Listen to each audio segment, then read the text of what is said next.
Folks, gather round your screens like we used to huddle by the radio.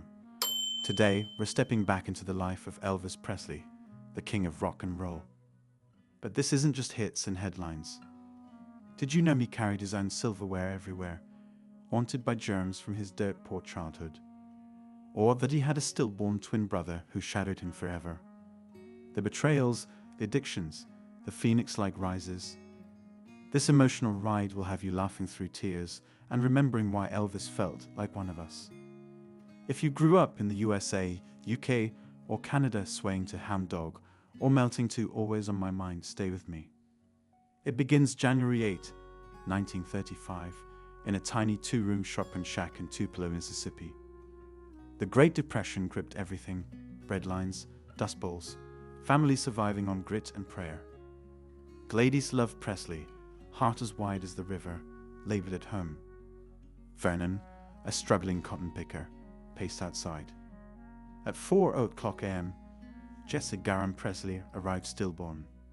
35 minutes later, Elvis Aaron Presley drew his first breath. Gladys cradled her miracle, vowing he'd never lack love. Jess was buried unmarked in Priceville Cemetery. They couldn't afford more. Elvis visited that grave as a boy, leaving flowers, feeling forever incomplete.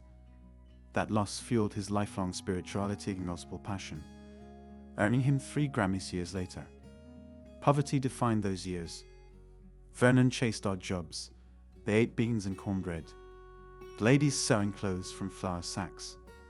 Elvis slept in his parents' bed, shy and blonde, protected fiercely by Gladys. She walked him to school, hand in hand, shielding him from bullies. In 1946, for his 11th birthday, he got a $12.95 guitar instead of the bike or rifle he wanted. Disappointed at first. "Mama, I don't know how to play this." He taught himself, lending gospel, blues, and country from the radio. Lesser known, his photographic memory let him master a song after one listen.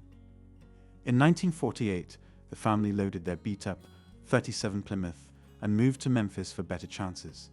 They landed in public housing at Lauderdale Courts. At 13, awkward in hand-me-downs, Elvis soaked up a WDIA radio, sneaking peeks at Beale Street clubs. He ushered at Lowe's State Theatre until jealous co-workers got him fired. Girls flocked to him.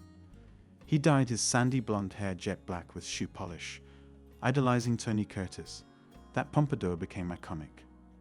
High school at Hume's was tough, bullied as Squirrel or Hillbilly for his hair and ways. But he sang in talent shows and church. Graduating in 1953, he drove a truck for Crown Electric. Fate struck July 18, 1953. He paid $4 at Sun Records to record My Happiness as a gift for Gladys.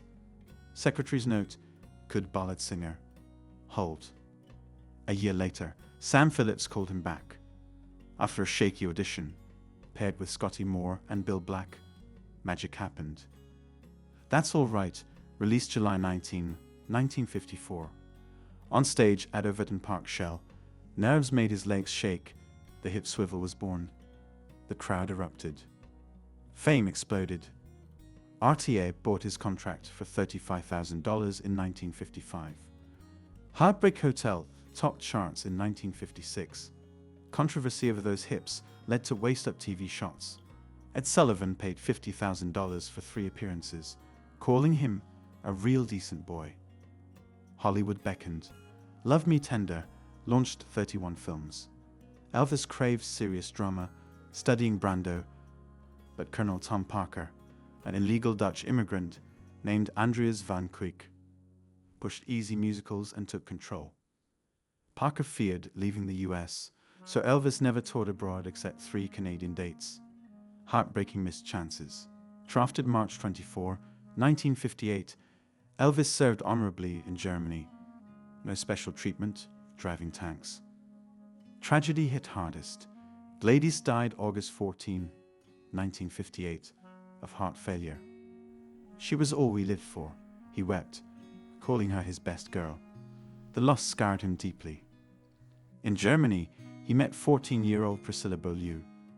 Their innocent romance began. Pill dependency took root here.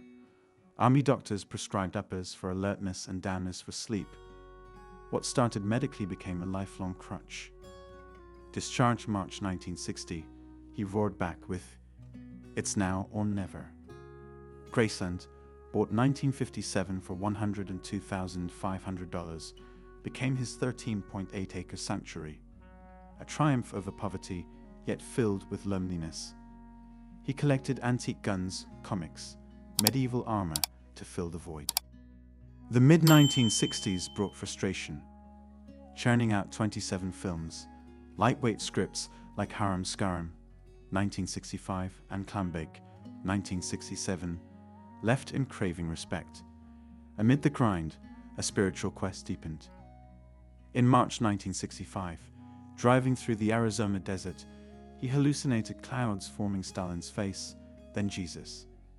He stopped, tears flowing, seeing a divine sign. With advisor Larry Geller and friend Jerry Schilling, he explored metaphysics, Eastern thought, numerology, even cults. On December 28, 1965, he and Priscilla tried LSD once at Graceland, seeking higher consciousness. It felt extraordinary but terrifying. They never repeated it.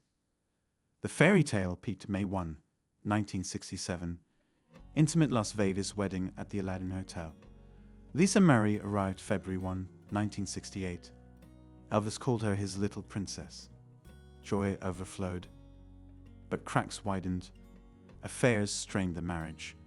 Priscilla felt isolated. Hills escalated.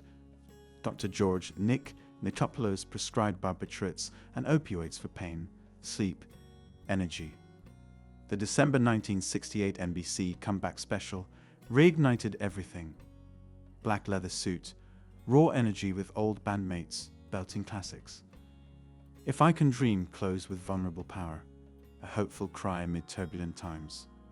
Ratings soared, he reclaimed his throne. Triumphs continued. July 1969, Las Vegas residency at the International Hotel, 636 sold-out shows over 7 years. Crowds screamed through scarves. He was bigger than ever. January 14, 1973. Aloha from Hawaii, satellite broadcast to over 1 billion. The largest audience ever for one performer. Eagle jumpsuit, pure magic. Shadows grew. Health declined from grueling tours and pills. Weight gain, glaucoma, dark glasses constant, high blood pressure, enlarged heart, chronic pain. By early 1972, Priscilla left. Separation February 23, 1972. Divorce finalized October 9, 1973. I didn't see it coming, Elvis wept. Betrayals stung deepest. The Memphis Mafia, brothers for decades, fractured. In 1976, Red West, Sonny West, and Dave Hebler were let go. They wrote the explosive Elvis. What happened? 1977, exposing drugs and struggles. They were like brothers. He mourned. The knife in the back cut deep. Girlfriend Linda Thompson tried valiantly to pull him from pills. Hospitalizations mounted. Near overdoses terrified everyone. In final years, isolated at Graceland, he watched 3 TVs simultaneously, ate fried peanut butter banana sandwiches in bacon fat, carried his own utensils fearing germs. Superstitions endured. No hats on beds, avoiding black cats. August 16, 1977, found unresponsive in the Graceland bathroom. Age 42. Cardiac arrhythmia, worsened by years of prescription drugs. The world froze, millions wept. Funeral drew 80,000 fans lining the streets, candles and flowers in hand. That was the journey, from Tupelo shack to global stages, glory laced with pain. Elvis rose from nothing, blended races in music, gave anonymously to charity, found fleeting peace and faith. No revenge, just a human heart that loved fiercely and hurt profoundly. His music still echoes. Truth is like the sun. You can shut it out for a time, but it ain't going away.